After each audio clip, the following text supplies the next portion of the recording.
I was a broke Ugandan college student. I lived in poverty, literally. One day I met a billionaire South African arms dealer.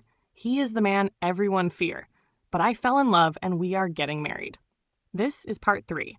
If you are new here, I recommend starting the story from the beginning. I woke up to footsteps outside my door. Not the ones that normally make me groan, just a rhythm of someone leaving early. My alarm had gone off. Or maybe it hadn't. I didn't check. My blanket felt heavy. Too warm in some places, too cold in others. I swung my legs over the side of the bed and froze for a second. Nothing was wrong.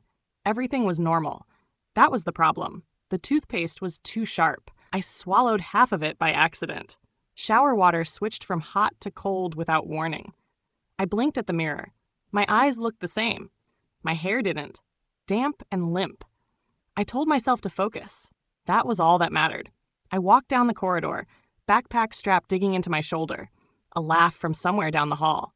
A door slammed. Someone muttered a curse under their breath. I moved between them like usual. Fast enough not to be noticed, slow enough not to draw attention. And then, just once, a line. Not a joke, not a thought. Something someone said yesterday. Not romantic, not memorable, not important. I remembered it anyway. My chest tightened for a second. My lips moved slightly. I caught myself, smiled. Not at the memory, not at anything. Just a twitch. I pressed it down. The sun on the concrete was too bright. My shoes squeaked. Someone bumped my shoulder and kept walking. I felt half a step ahead or behind myself. That line repeated once more, barely there and then nothing. By the time I reached the lecture hall, I was already behind. Not in grades. Not in schedule. Behind in myself. I slid into my usual seat, middle row, right-hand side. Pen in hand, notebook open. The tip of the pen scratched the paper in neat loops. Muscle memory. The lecturer spoke. Words moved over slides. Students shifted in seats, whispered, tapped keys. I followed along. I followed. Then my pen stopped. Just paused. Nothing loud. Nothing dramatic. The line of notes ended mid-word. I looked up. The lecture had moved forward. I hadn't noticed. Not a single word. That flicker of panic hit my chest. Not because I was failing, not because grades mattered, because control mattered. I didn't lose control. Not like this. Not over something so ordinary. I forced myself back. Pen moving again, faster than before. Words flowing without comprehension. Scribbles filling lines that had already been forgotten. I could almost feel my own teeth grit. Almost angry at myself. This doesn't happen to me. I copied the next few sentences without understanding them. Wrote everything down. Every slide. Every word. Not because I wanted to remember. Because I couldn't let the memory of not noticing exist. By the time I closed the notebook for a short break, my hand trembled slightly. Not visibly. Only inside. I stood in line for lunch. Not at the very front. Not at the back. Just waiting. People moved past me. Trays clattering. Voices bouncing off walls. I kept my eyes on the counter, though I wasn't really seeing it. A detail surfaced. His pause. Just the pause he took when someone asked him a question. Quick. Almost imperceptible. Then the way he looked at people without scanning them, like he noticed something tiny and unremarkable and held it in place for a second before letting it go. I remembered it. Not clearly. Not in color. Just the weight of noticing. Then the thought shifted. Why did I respond like that? I counted it in my head. 1, 2. Not literally, but enough to feel like a measure. I compared him to everyone I'd ever cared about casually. The classmates I thought were interesting. The boy who smiled too much at parties. The friend I almost kissed last year. None of them had done this.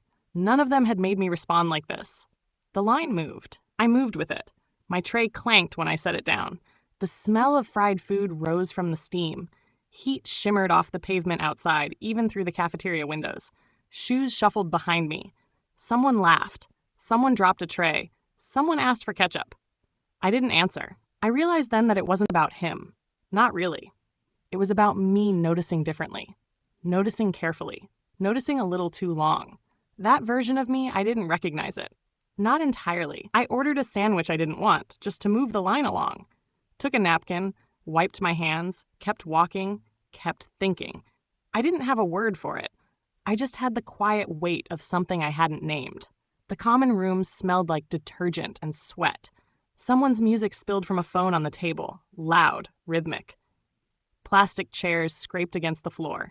Laughter bounced off walls in a way that had nothing to do with me. I dropped my bag near the corner, keeping my back mostly to the group. They were talking about last night. Who said what? Who did what? Someone laughed so hard they knocked over a cup. Someone else repeated it, exaggerated. I moved my tray to a table, sat down, fork hovering.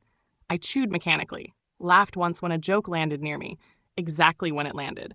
No more, no less. Not listening, not participating, just a sound to fill the air, a cue I followed. Are you okay? I heard it before I saw the speaker, like a note dropped in my chest. I answered too quickly, too firmly. Yeah, the lie felt like a shield. Not sharp, not cruel, just enough. I watched them, their gestures, the way they leaned into each other, how a story could pull everyone in at once. I counted the seconds I could stay looking without blinking too much. I counted the seconds before I turned away. Nothing about me matched the room. Not fully. I wasn't sad, not lonely, just paused. A quiet observation instead of presence. When I left, I did it without announcing it. Bag over one shoulder, chair pushed in just slightly. I didn't wave, didn't look back. I moved along the corridor like anyone else, carrying the weight of the day that had nothing to do with anyone else. The laughter followed me, fading slowly, but I didn't hear it anymore. The crosswalk stretched ahead, a stream of bodies moving without pause. Shoes scuffed concrete, backpacks swung in rhythm. Horns came and went like background music I didn't want to hear. I was a few steps behind everyone else, lost in the repetition of my own thoughts. Counting steps, adjusting my grip on the strap, half listening to the conversation in my head instead of the one in front of me. Someone nearly collided with me. Their shoulder brushed mine.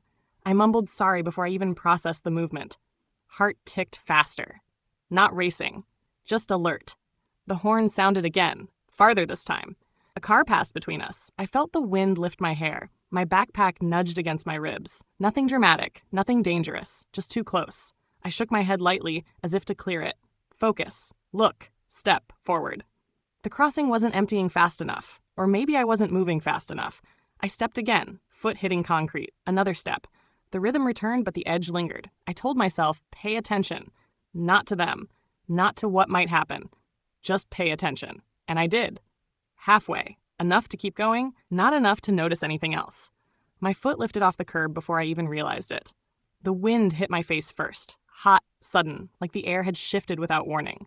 A hand caught my arm. Firm. Sharp. Not holding, just stopping. I froze.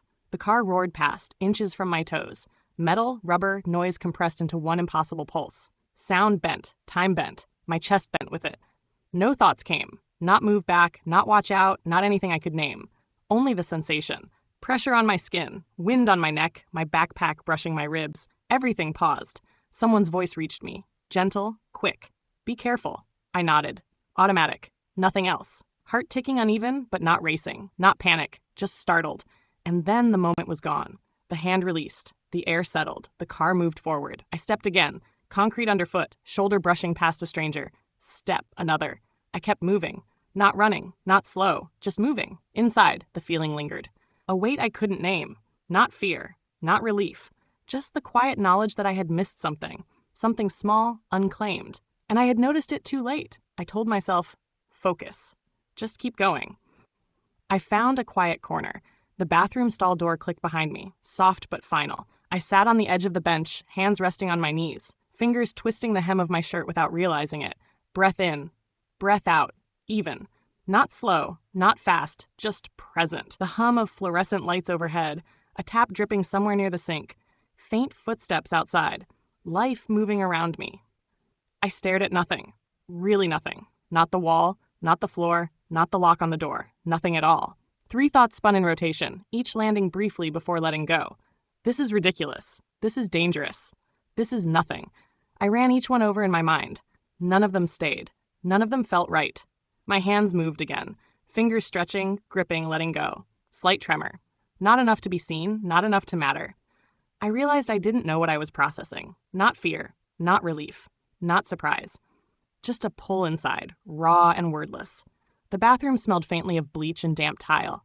I noticed it, but didn't register it fully. Time passed. I don't know how much. A minute, 2, maybe 5. I counted nothing. I didn't need to. When I stood, my movements were deliberate, controlled, shoulders back, Head up. Composed enough to pass into the corridor without question. The pool was still there, quiet, unclaimed. I didn't name it. Couldn't. And that was part of the wait. I walked out, the stall closed behind me. Life continued. I kept going. The desk lamp hums softly. I pull my chair closer. Notebook open. Blank page glowing under the warm light. Pen in hand. I start with the morning, classes, the line for lunch, that crossing.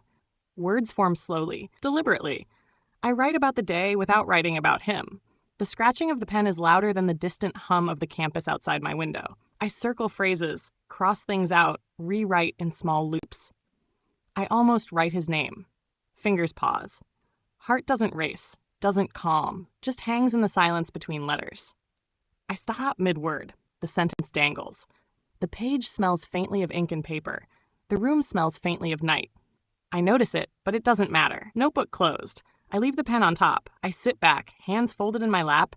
Nothing feels resolved. Nothing has shifted. The thought comes unspoken. Tomorrow will be normal. It has to be. But I don't say it aloud. I don't promise. I just let the quiet stretch a little longer. The unfinished word a weight I don't name.